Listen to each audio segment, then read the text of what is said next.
Welcome everybody to Rock with Doc, the history of the fight song. I'm Jen Robinson from the Alumni Office, and it is my pleasure to welcome you here tonight to our Tuesday night, to one of our Tuesday night homecoming activities. Just gonna go over a few housekeeping notes before we get started. We are gonna go ahead and mute everybody just to keep the background noise down while Doc is presenting. And I do wanna let you know that we are recording this session, so if you wanna turn your camera off, please feel free to do so. And what we're gonna do is ask you to drop, if you have questions or comments, to drop them into the chat. But if you feel that you really just have a burning question you wanna ask, go ahead and use the raise your hand feature. And we will ask you to unmute yourself. We'll call on you, ask you to unmute yourself, and then we will go ahead and let you ask your question. So without further ado, it is my pleasure to turn it over now to Jeremy Freer, our masked champion, who is the Associate Director of the Green Machine Ensembles. Jeremy, take it away. Hello, everybody. It's my pleasure to get to introduce Doc Nix, who, for many of you, needs no introduction. Dr. Michael West Nickens is an internationally respected educator, performer, composer, and speaker. He grew up only miles away in Alexandria, Virginia, in the glorious late 80s and early 90s. Yeah. And he comes from a lengthy family tradition of outstanding men and women who have contributed to bettering our world through their passion and competence and creativity. My friend Mike is no different. He sees that mythical silver lining. He sees the good, the opportunities, and the connectedness in everyone and everything, even when watching unequivocally and undeniably bad movies. Rather than shying away from the unknown or those with different interests or experiences, he embraces them with his gentle genius and self-aware wisdom. It is this very quality that brought me to George Mason to support him as he changes the world through music for the better. And it is my great pleasure to introduce the director of Green Machine Ensembles and one of my absolute best friends, Dr. Michael Nickens. So I'm not sure if I'm gonna be able to talk after hearing all that said. So you have to give me a second. Thanks, Jeremy. Yeah, that was a pretty sweet intro, and I really thank you for every bit of this journey that you've gone on with me, and all the patience you've shown me. As my process is sometimes the long way around, most times the long way around, and a lot of reaching for something that I only theorize exists, and so that's how we do, and it gets us to here.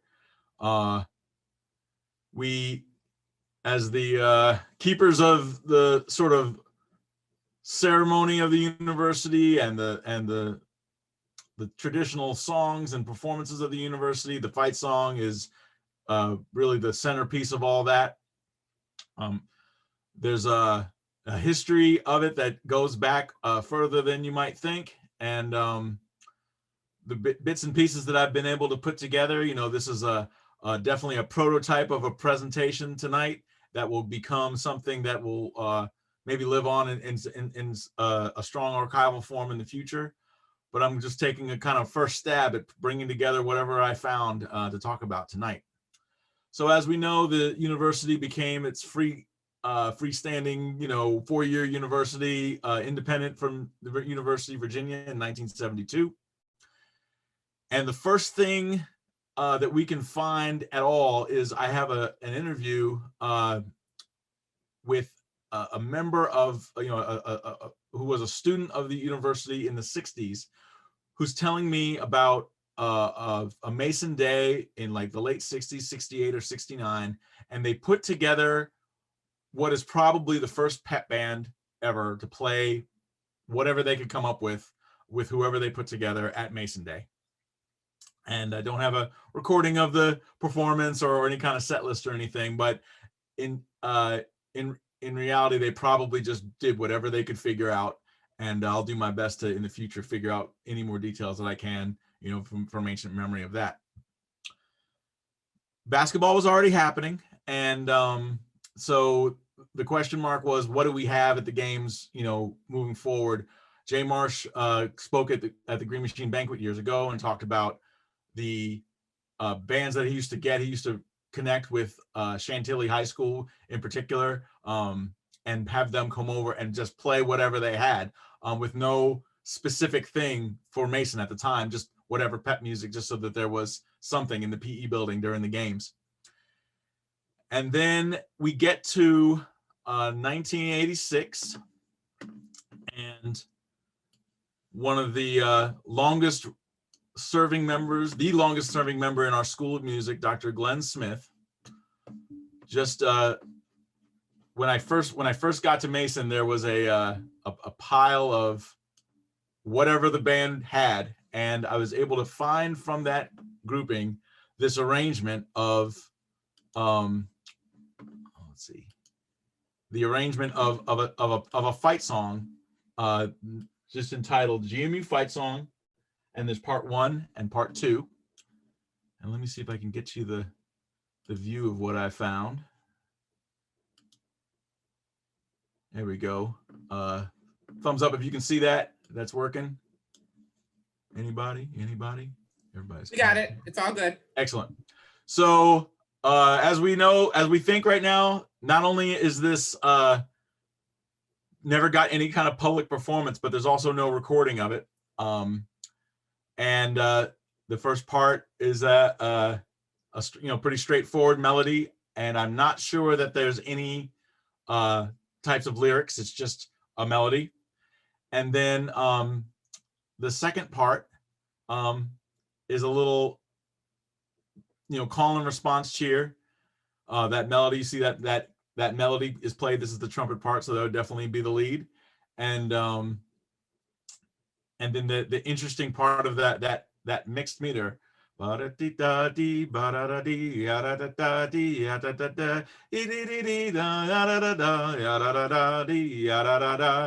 then it's go for it, Patriots, go, GMU Patriots, go, fight for it, Patriots, go, GMU Patriots, go. Now, I think that's something we could pull off, and probably you'll be hearing that sometime in the future from the Green Machine, as it's just such a nice little relic of a time before all the stuff we have now, and definitely some strong history that is worth preserving and maybe even realizing again, and seeing if we can make it into a thing. One point of interest for me is when I first got to Mason, I grew up in the area, so of course I heard GMU all growing up, and then I became part of the team, and on the inside it was like, don't say GMU, we want to say Mason.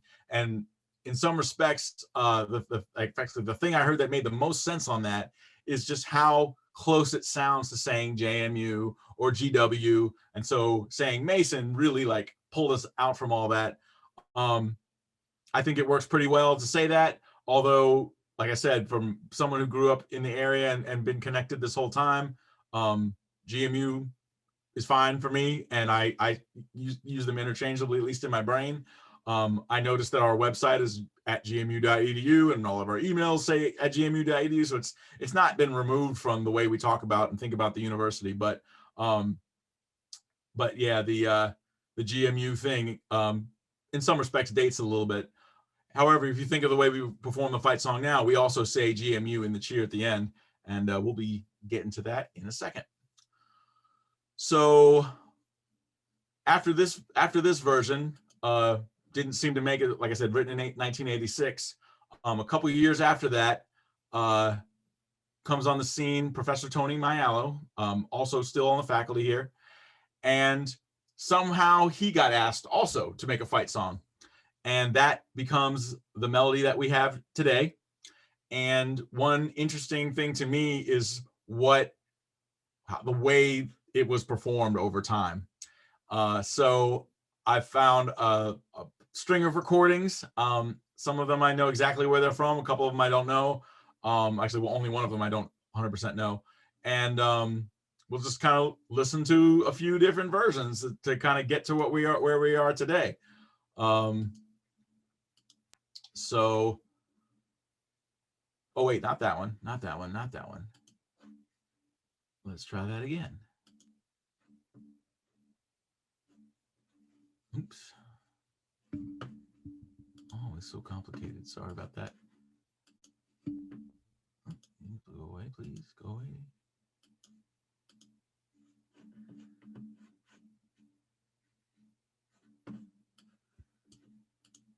There we go. So this first version, and you can find this just on the internet, on YouTube, is a recording that predates the Green Machine as we know it today.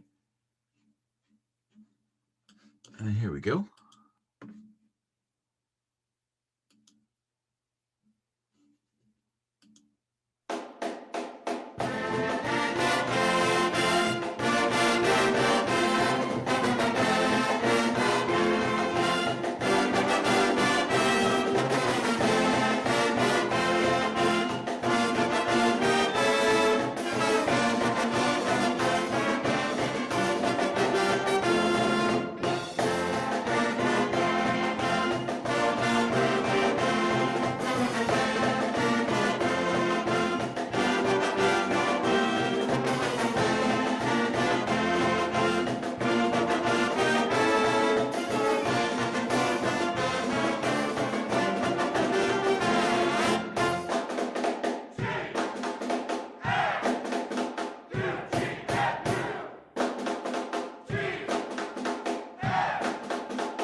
All right. So that's where things were when I stepped on the scene in 2006. I was hired in the summer after the men's basketball team went to the Final Four, and then I just kind of came in and started chipping away at turning what was always a student-run adventure into something that was, faculty-led, although still student-run in many ways. And hopefully you'll be able to hear the things that we worked hard to maintain some of that history, even in the way that we perform it today. So one part of it is you saw that video, it had the lyrics put on there. The lyrics that were on there were not written for that version of the fight song, and there are some small things that have changed in the melody that make those lyrics work better. And there are definitely some huge changes that were made to the arrangement and the setting. The harmonies are different. The overall just sort of flashiness of it all comes together. Now, I have been blessed in my life to be around. Now, not that all of them are currently in great shape, but historically, I've had 3 football rivalries in my life that are like at a time or another have been the best in football. So the Washington football team versus the Dallas Cowboys is where I started. And there's a great fight song there. I went to Yale University, and the Yale-Harvard game has historically been one of the great rivalries. And to say that there are fight songs for Yale, there are too many fight songs for Yale to even try to talk about them all, spanning many decades. And then the University of Michigan versus Ohio State is also one of the legendary sports rivalries of any sport ever. And even though of late it has not been that much fun, looking back over the years, has been some really dynamite moments in that rivalry. And I'm just going to go ahead and say it. Michigan will always rank in the top fight songs ever written. And as I'm here at Mason, I wanted to make sure that we did what we could to move the needle in that direction and get our fight song to that sort of level. So in taking what we had in the version that I played in that first recording, it's important to know that when they were performing that, it was as is. They played the fight song through, they played the melody through twice, and then did what really Jeremy Freer dubbed the Green and Gold cheer. I don't know if that cheer had a name before Jeremy put that on there. But since Jeremy Freer came on the scene, really from the beginning, same day I started pretty much, he as he was codifying these things and writing them down, he called that the Green and Gold cheer, and that's stuck ever since. So they performed the melody twice, and then what we now call the Green and Gold cheer. But as the band immediately blossomed, once Jeremy and I were on campus, I walked into my first meeting, and there were 25 members. Pretty much all of them had been from the year before. Actually, all the 25 members were from the year before, and pretty much everything they did was pretty much memorized, and they just kind of knew what to do. And we had some of the music, missing a lot of it. And so once we had our first external interest meeting, the band went from 25 to 80 immediately, and we had this full complement of instrumentalists, yet we didn't have enough instruments, so we were borrowing instruments from local high schools, and then we didn't have parts to play. For most of the people in the room didn't just pick it up, so they didn't know it. They had never been to a game or rehearsal before. So I took it upon myself to write a new version, and I have a recording of that from 2007, and we can take a listen to that. So here's the George Mason Green Machine.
So that simple little recording was just me with my laptop and my my little M box and a couple of mics, and I captured that during rehearsal one day. Hopefully you could hear immediately the arrangement is much more involved. The harmonies are different. The bass line went from a very homophonic treatment with the melody to now running lines up and down the scales. That arrangement in many ways is the arrangement we still perform, although some important differences we put in over time. But that was like I said, my probably either the spring of my first year or fall of my second year that we made that recording. I will admit that the returners were holding on to some, rightfully so. They were so emotionally attached to their time at the Final Four that every time I put in a change like that, there was definitely some resistance there from some of them. But I think in the end, we won them over. I mean, the more we put these new things in place, we noticed that many of them continued to show up, continue to be a part of it. And I even remember some of the, as some of them were graduating, particularly when we first had our first banquet and had some of them speak. One of the poignant things that Andy Miner, one of our tuba players, said was he too didn't appreciate the changes, but what he noticed by the time he was a senior was the new green machine was a better reflection of what the university is now compared to maybe what the university was before all the big changes came, particularly around the achievement of the Final Four and huge enrollment spikes and things like that. So it's like the pep band he was in that began, that was student run, was a reflection of that time. And then the pep band that he graduated out of was a better reflection of what the university is at that time. And so the evolution of the fight song, I'd say is a good marker of all the changes that were already happening. So Doc, we have a question. Okay. After the GMU, when, where, why did the what come along? So the what was already there when I started. And as far as I know, it was somewhere in the year or two right before the Final Four that really took hold, because they were still students that were there at the beginning of my working at Mason that would all insist. There's multiple people that insisted that they invented the what, and I'm fine with multiple people walking around. They can pat themselves on the back for that. Sometimes these things, it's so hard to know specifically how it came to play. But my suspicion is it was right around or possibly just before the Final Four run of that season, as obviously the student vibe, and enthusiasm for Mason basketball, definitely was at an all-time high leading in and through all that. So the sort of desire to contribute to the traditions was definitely at the front of many people's minds. So that's why I said I don't know for sure, but I'm guessing somewhere around 05, the 04, 05, and 06 in that realm. So yeah, and it's been there ever since, and we definitely treat it as an official part of how we perform it. We teach it that way.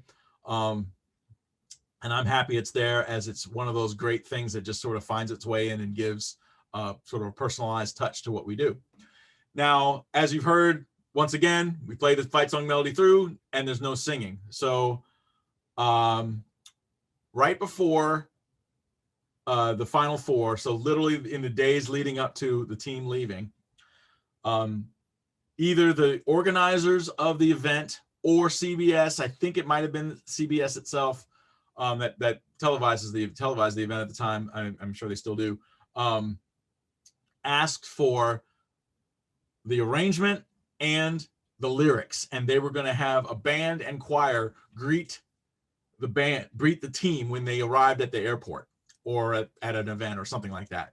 And Sue Collins, who's our head woman administrator for athletics for a bunch of years, who I also found out commissioned Glenn Smith for that first fight song that I showed you the manuscript for. I don't know her relationship to how it connected with Tony Maiala's version, but I'll see what I can do to find that out. No one knew what lyrics were.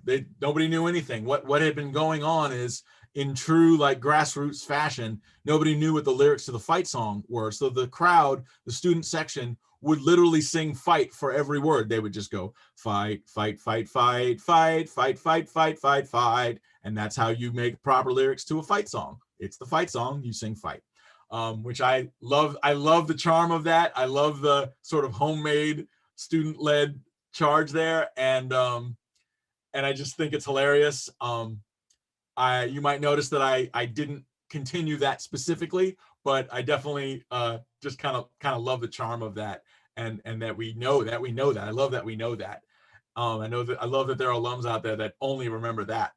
But anyway, CBS reaches out, and so there's no idea what to send.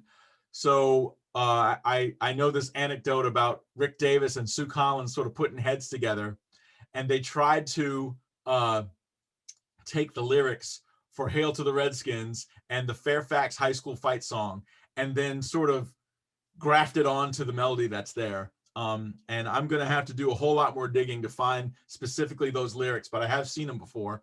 But what I remember about them is they didn't fit the melody. Like, there were too many syllables or in some places, and there were not enough syllables in other places. And in my opinion, the attempt to just put words to music without the note for note, syllable for syllable consideration turns into something that doesn't stick. And my evidence is it was made for that event and never performed again. In fact, if we ever find a recording of somebody performing that, I would love to check that out. Whatever that group was at the Final Four, performing this thing that wasn't it wasn't carefully conceived, in my opinion. And so that was the feeling I had when I saw it at the beginning. And like I said, I've been involved in many strong fight songs. Even at West Potomac High School, we play the fight song melody, we would sing, and then we'd play again. And that was based on, my director, Steve Rice, had just graduated from James Madison University, and any recording of that band that you can find, they have a recording of the fight song, and they play the melody, sing the melody, play the melody, and that's how they make the fight song work. And I think that's a good, strong tradition. Anybody that's ever been to a Michigan football or basketball game, especially a football game, when you hear 113,000 people singing the victors, and as you'll see as we're getting into it, not only singing the lyrics, but doing the hand gestures as well. Lyrics and hand gestures is such a super strong thing. I wanted some of that. I wanted that for us.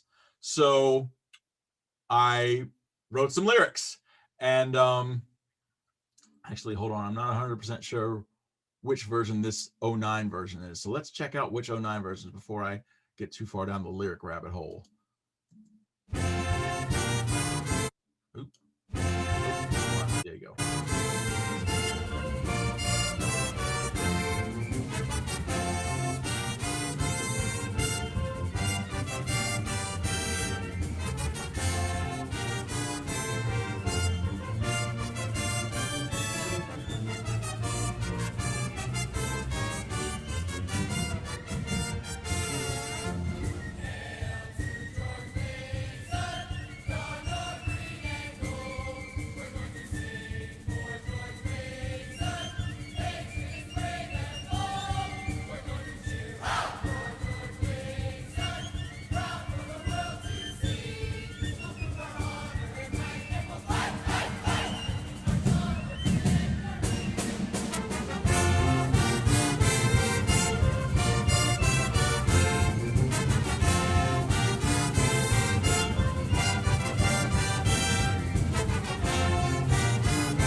So one of the, obviously the difference is the lyrics are there, and one very subtle change, but it's in the end of the melody.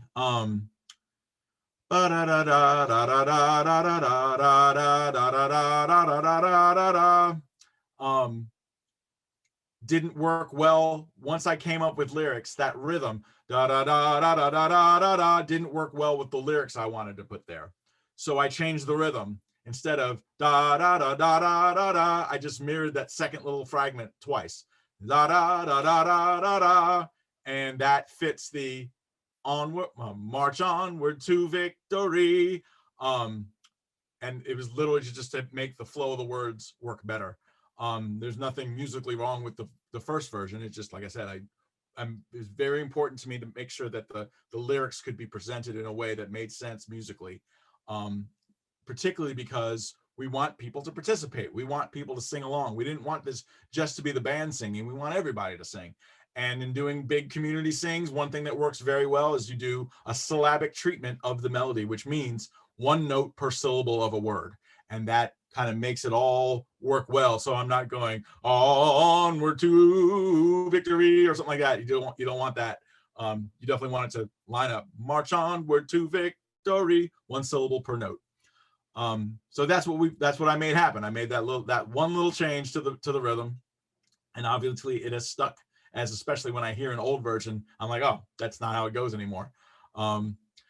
So somewhere after all this happened, and the new lyrics are in place, and boy, to put those in place, there was an adventure there. I wrote it myself. I tried to like shop it around at the university, went all the way to Sally Merton herself, trying to get the thumbs up from her. If I got the thumbs up from her, then it was going to work. But it's like, here I am in my third year at the university, and I'm meeting with the president's wife over something that's going to hopefully be permanent, like the lyrics to the fight song.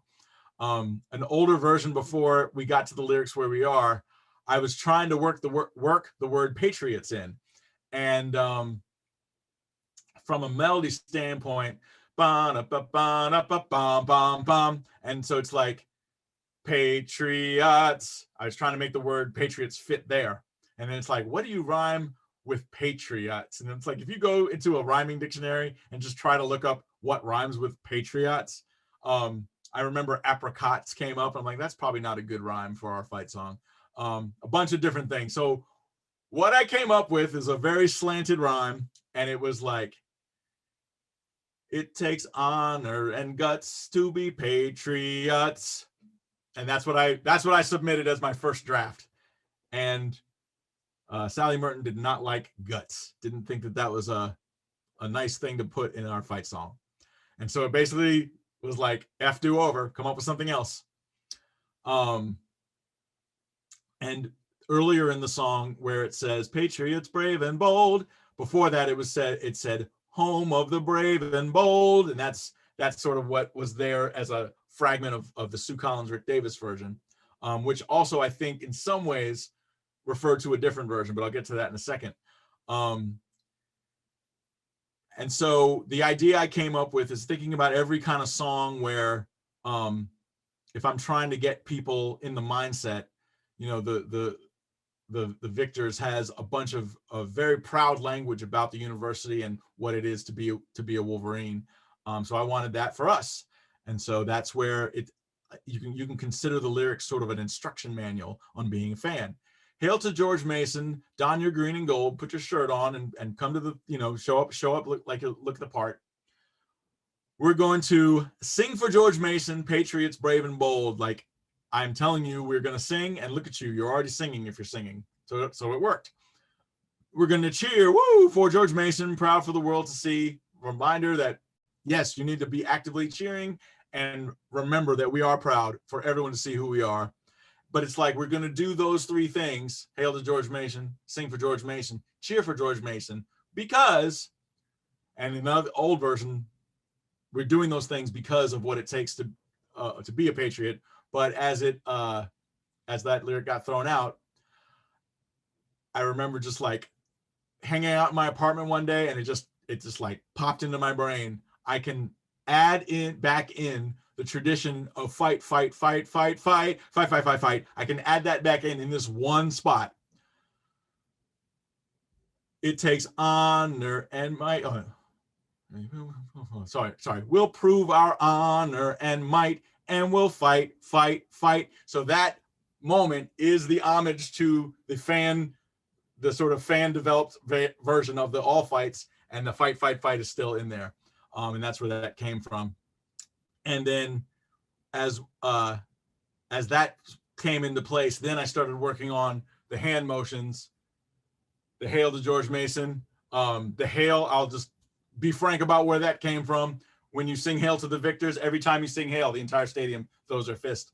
And so I wanted to borrow that little moment because it's very strong and easy to participate in. Hail to George Mason, don your green and gold, and everyone points to the green and gold that they have on. We're going to dramatically sing for George Mason, salute patriots brave and bold, and we're going to cheer, woo, for George Mason, proud for the world to see.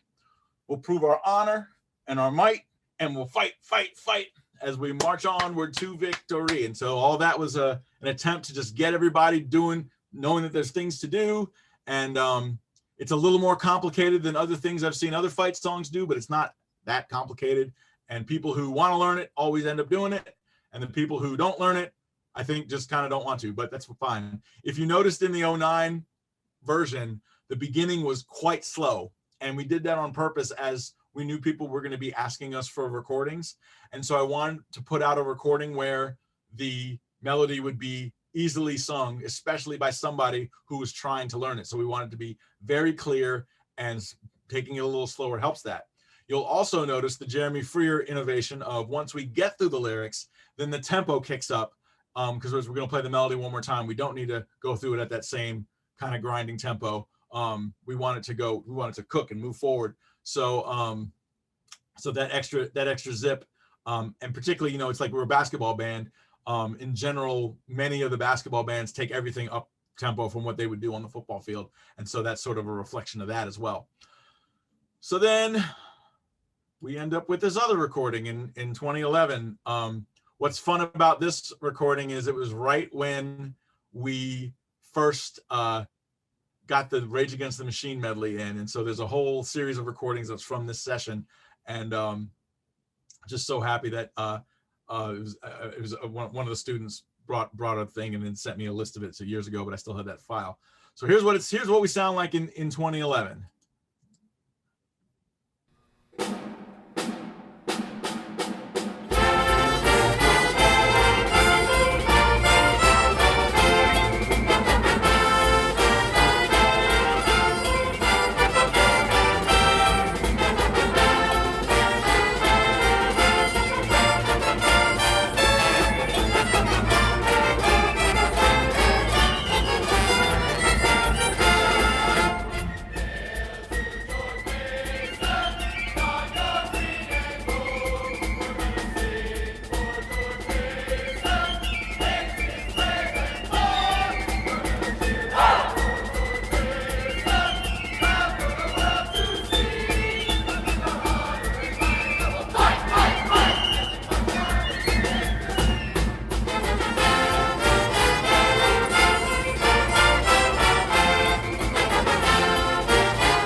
So a couple of huge things in that are worthy of note. One of them, you might have noticed an electric violin or viola. It's hard to tell which it was, cranking out the melody in that mix. And that's by that time we were well into having strings into the band and amplifying them with their electric strings through our sound system. So you could hear that in that version. Another thing worthy of note is during the singing section, you'll heard the piccolo section playing a very ornate so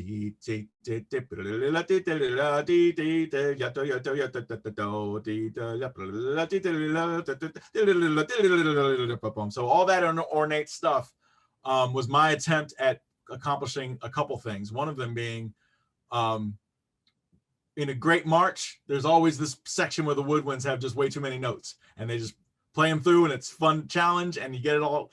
It's a sort of a way to just sort of flex to the audience that our woodwind section has strong fingers. And then in the reason I picked just the piccolos instead of all the woodwinds on that was an attempt to have that was our first fife and drum corps, the piccolos and the drum set with the singing on top. So that was sort of what that idea was early on of having that sort of early American military music reflected in the arrangement. It's important to point out that for this year, because something really tragic happened that was significant for us. Up until that point, our flute professor was named Judy Lappel, and she was of the mind of community music making, and was part of really encouraging all of the flute majors. We didn't get everybody, but we definitely got almost everybody to be involved in the pep band. We were offering scholarships. It was a great way for the get out of the sort of competitive environment of winning auditions and winning chairs, and you could come to the pep band and just everyone was equal and just an equal member. Very cooperative experience. And she passed away that summer, and quite suddenly, and so we then saw a very steady decline after that of the flute majors participating, which was really sad. I'd say that was definitely a peak year. We probably had between, I wouldn't be surprised if we had 8 or 10 very strong piccolo majors, flute majors that were strong on piccolo in the band. And that's why all those notes are there, and they played them. And it was a lot of fun to sort of, like I said, to sort of flex that way. And so one of the challenges we have now is that part is quite difficult. And so even recently, some considerations have been taken to maybe fit the arrangement into a way that's going to be just a lot more accessible to a wider range of player, to just make up for the fact that the membership of the band has changed. But I think you're going to still see that coming in the best we can as we're able to include it. But we're just wanted to make sure that we're making the right call in terms of how we're challenging the members. So the last strong recording, the last recording that I think we've made as a sort of official recording, was done in 2016, and this was part of a project where we were trying to move towards something that would be sort of like a CD release of the band. We're still trying to move in that direction. There's so many technical and logistical things to make that happen. A lot to work out, something we definitely want. But this is from that recording, and we've been using this one as sort of our best foot forward recently.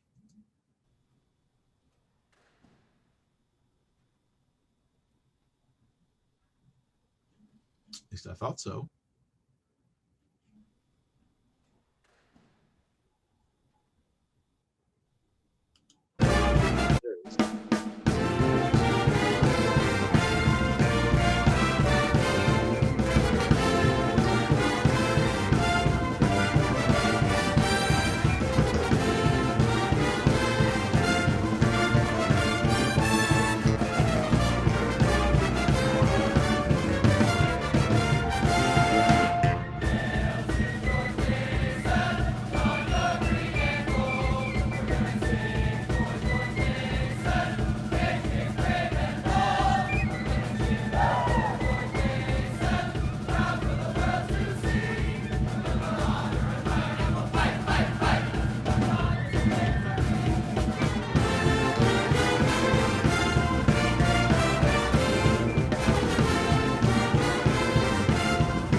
So that's all I got. There's what I know about our fight song. And we've played it. There's some games, back when we started, we were playing it 7 times a game. We sort of curtailed that a bit and made a presentation that we think that fits very nicely in it fits very nicely to the flow of the game the way we do it now. Yeah, so that's it. So Doc, love I if there's have a comment. any other questions or any other comments or whatever we got. Tell us about, so remember when we used to be in the CAA and we'd go down to Richmond and we would do the breakfast with the band, and you were always so good about coordinating with your fellow band members, Sure. Or band directors. And I always remember, especially now that I have a kid at VCU, the VCU director who by the end would like have taken off his t-shirt and everything, right? But how did you develop such a camaraderie with what were really your rivals in the band world?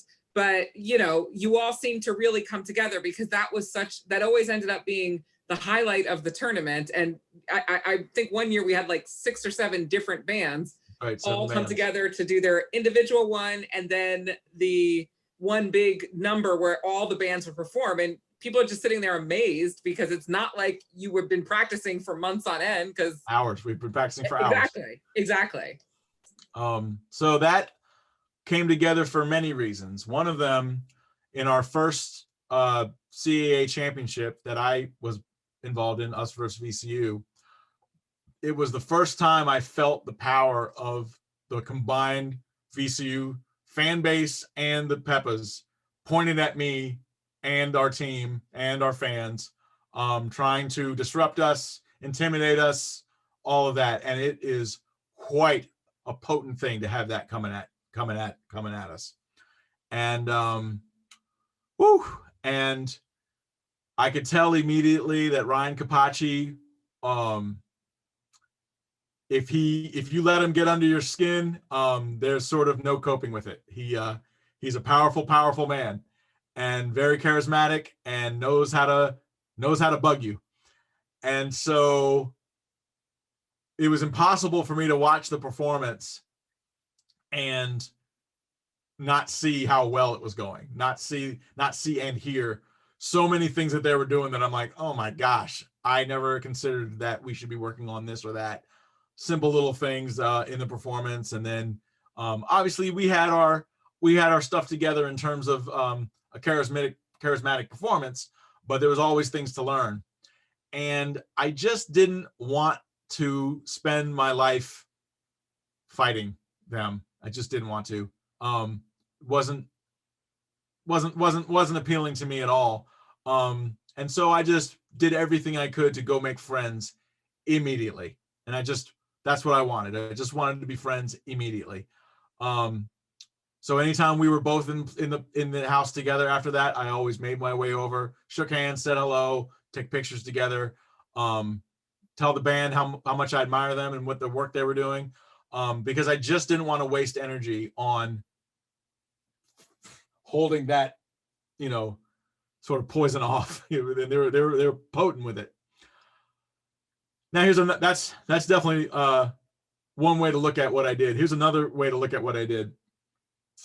I feel like we won the fight because I took away their ability to fight by being nice to them. So there's also that little underhanded thing you could think of it as well. It's like, I'm not going to win by punching. I'm not going to win by yelling, but I'm going to win because you're not going to try to cut me from here on out. And then now I can use my energy for good, making music, cheering fans on, and I don't have to deal with that extra thing disrupting me, which it didn't after that. We had a lot of fun poking at each other for sure. A really fun thing was we made a bet early on. It was a standing $5 bet.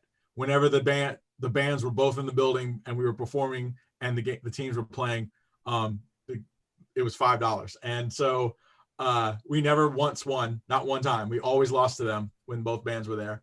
And we've gotten very, very close, frustratingly close, but we've never won. And so first time I handed him $5. Second time I took a $5 bill and put it inside of a bobblehead box and gave him the bobblehead. The third time I got all pennies and gave him $5 worth of pennies. Another time I handed the $5 to my mother and then had her hand it to him. Just always trying to find some way to make it fun. But yeah, so you know, it was a good time. It was always very good natured. And Ryan is definitely a brother and somebody who I just have so much admiration for and so much love for. We've stayed friends ever since. Another thought to it all was, you know, especially leading into the idea of the breakfast for the bands, was I just didn't want these musicians like living their lives feeling like they're on different sides of something that is a false dichotomy. It's like these are all people who are passionate about making music and being community members. So it's like, if y'all think you're going to gig later, why don't we just make friends now and show the precedent of we can make music together. Multiple people wanted some sort of band thing to happen. So many times people would say Battle of the Bands, and I just was never interested in that. The collaborative thing was much more interesting to me. A showcase, everyone play, and then we can battle it out during the game, you know, and I really feel like that put us in a position where the games were just so much more fun. You know, it's like, of course we're there to compete, but it's still our friends across there, and we don't have to like sit there sour grapes listening to something that deep down inside we know is very well done. It's like, I'd rather just cheer for it and then be honest about that and not waste any energy on that and put everything into cheering our folks on and making sure the refs know how we feel about the last bad call they made. And that's where we should put that energy. So that first year was 3 members, ODU, VCU, and us. And Jeremy designed that arrangement. And it was the normal genius level thing that Jeremy Freer does. He wrote it so that the bands were actually performing different parts. So the trumpet part for VCU was different from the trumpet part for Mason. Now, really, it was supposed to be 4 bands, and we were really hoping that James Madison would be involved. And so it was going to be 2 bands on one part and 2 bands on the other part. But the way that James Madison was running their pep band at the time, there was just no way they could really make it happen. They had to go through a bunch of extra steps. So we made it 3 bands. And since we had those 3 bands, a really magical thing happened. First was Jeremy picked the tune "I Wish," which is still in our book now. We enjoy playing that very often. But then, and you can find these. They're on YouTube. Just look up "Breakfast for the Bands," and you can find the "I Wish," or you can find the "One Nation Under the Groove" performance. But what was so great about that "I Wish" performance was at the end of it, we went through the tournament and we were going to have an at-large bid because we were on a super hot streak. And I think we had something, I know for sure we had the longest running active win streak in the NCAA that year. So we got an at-large bid, and that's when we went in and then played and won against Villanova in that first round, which was called the second round, I think, called the second round because that was the first year of the first 4. But we were in the tournament. ODU was in the tournament. And VCU was all three wins. In fact, if I remember, I think ODU might have won the tournament, so they got the automatic bid. VCU had also had a very strong season, so they got an at-large bid and got put into that first 4. And then, of course, they went on their run and made it to their Final Four that year. And then we faced off against Villanova, won, but then unfortunately, since we were the 8th seed, we had to play the number 1 seed directly after that. And lost to Ohio State. They were like playing Ohio State in Cleveland.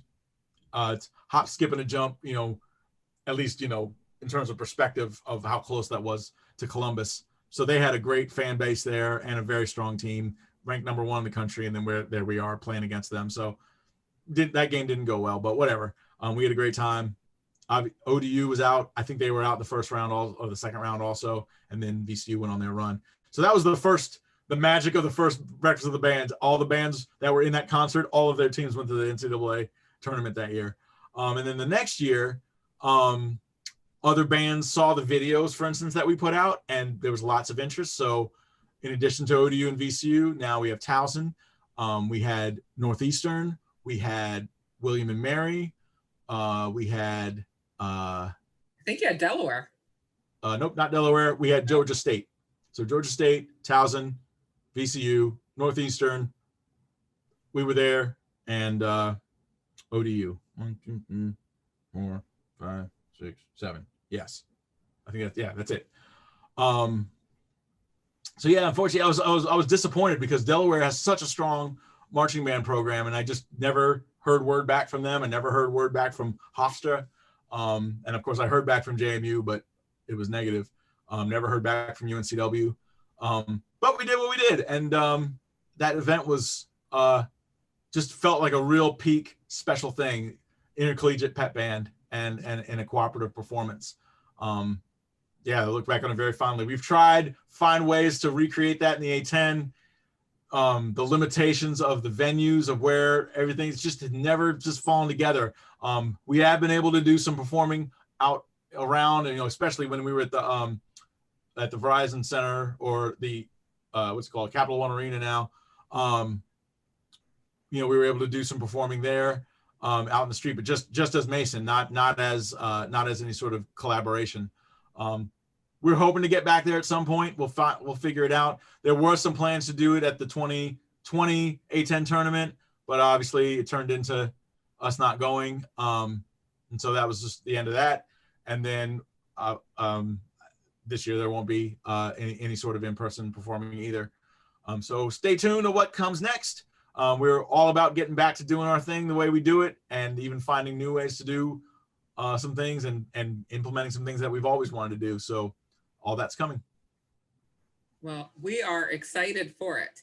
So I want to thank, and we're right at time, but before we wrap, I want to thank everybody for coming and for enjoying the homecoming festivities. But more importantly, I want to thank Jeremy and Doc for making time to put this class together. I didn't give them a ton of notice when I asked, hey, do you guys want to do this? And of course, being the wonderful team players that they are, they always come through, they always deliver. Elizabeth had a question. She played in one gig. Does that make her an alum of the Green Machine? 100%. I say yes. Yeah, absolutely. I played once the tambourine, and I consider myself an alum of the Green Machine. So yes, I think once you've played, you're a member for life. You don't even have to have played to be a member for life. You just get in proximity at all. You just sort of get pulled into the collective. Yes. If you want to claim us, we claim you. There it is. That's how it is. There you go. That's a good motto. I like that. Everybody who joined tonight, you are going to be entered into a drawing. I'm going to turn my background off because from what I understand, I disappear when I'm holding things up with my background. So give me a second to turn off my background. And everybody who is here tonight and joined us, you're going to be entered into a drawing to win this wonderful homecoming spirit box. And inside of the box, we have, first of all, it's a collector's item, the box itself. It will look good on your bookshelf or in your office. So it's a nicely decorated box, and we have inside a Mason pennant. We have a cup that changes color with liquid in it. We have Mason alumni pom-poms. We have a drink koozie. Oops, I can't find my camera to put that in there. And we've got spirit beads. So, and there's also face tattoos. So all of your names will be entered. I was taking attendance. So all of your names will be entered into a drawing, and we will draw at the end of the week of homecoming. And then we will notify you that it's on its way to the address that you used to register. So hopefully you all enjoyed the presentation. If you would like a commemorative homecoming t-shirt, you can go on the homecoming website, which is alumni.gmu.edu homecoming 2021. There is a link to purchase a t-shirt, and it's the commemorative Black Patriots Brave and Bold t-shirt. Buy as many as you want.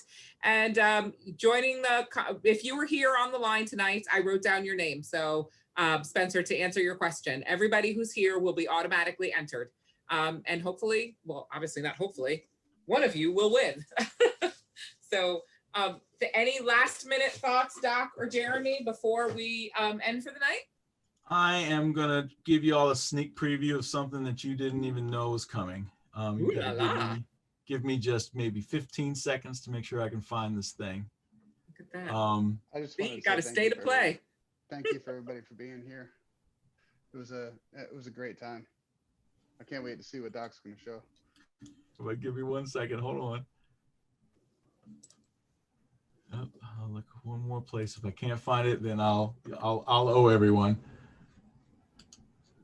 It'll probably be a Michael Bay Transformers movie. No,